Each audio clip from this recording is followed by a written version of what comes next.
Sabahınız xeyirli, gününüz uğurlu olsun. Hazırda Azərbaycan Dövlət Film Fondundayıq. Bura şəxsi arxivdən yeni sənədlər daxil olub. Bu sənədlər haqqında daha ətraflı məlumatı bizə Azərbaycan Dövlət Film Fondunun arxiv şöbəsinin müdiri Rəşad Qasımov çatdıracaq. Buyurun Rəşad bəy.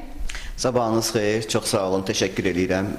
Deməli, bildiyiniz kimi Azərbaycan Dövlət Film Fondunun əsas məqsəd və vəzifələrindən biri arxivin zənginləşdirilməsi, yeni arxiv materiallarının toplanmasıdır və biz bu istiqamətdə həmişə fəaliyyətimizi genişləndirməyə çalışırıq və hal-hazırda bizim Dövlət Film Fonduna, şəxsi arxiv fondundan bizim Azərbaycan kino tarixində xüsusi əhəmiyyəti olan Qatır Məmməd filminin fotosənədləri daxil olub və qeyd eləmək istəyirəm ki, bu film kino rejissor Rasim Ocaqovun Azərbaycan kinosunda ilk tam metrajlı bədii filmidir və onun üçün də Rasim Ocaqovun fəaliyyətinin öyrənilməsi, həmçinin Rasim Ocaqovun yaradıcılığının öyrənilməsi baxımından, eyni zamanda Azərbaycan kinosunun tarixinin öyrənilməsi baxımından çox əhəmiyyətlidir. Bu arxiv materialının ən böyük üstünlüklərindən biri odur ki, gördüyünüz kimi onlar fotodan əlavə həm də bütün bu sənədlərin negativləri də bizə təhvil verilib.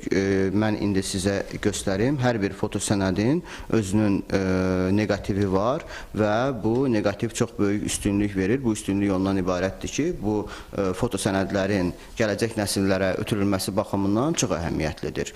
Və üstəlik, siz fotolardan da görürsünüz ki, bu arxiv sənədlərdə təkcə bizim böyük rejissorumuz Rasim Ocaqov yox, həm də bu filmdə çalışmış xeyli sayda bizim böyük kinematoqrafçılarımız var. Görürsünüz, bu fotoda filmin operatoru Teyyub Axundov, digər operatorlar filmdə çalışmış Şərif Şərifov, Amin Novruzov, filmin aktyor heyəti bizim böyük aktyorumuz Şahmar Ələkbarov başda olmaqla və bunlar Azərbaycan Dövlət Film Fondunda qorunub saxlanılan tarixi əhəmiyyətli sənədlər sırasına daxil olacaq və Rasim Ocaqovun şəxsi arxiv fonduna əlavə olunacaq. Təşəkkür edirik Rəşad bəy. Bəli, fonda daxil olmuş bu fotosənədlər Azərbaycan kino tarixində mühüm əhəmiyyətə malikdir. Çatdıracaqlarımız bu qədər. Söz sizdə.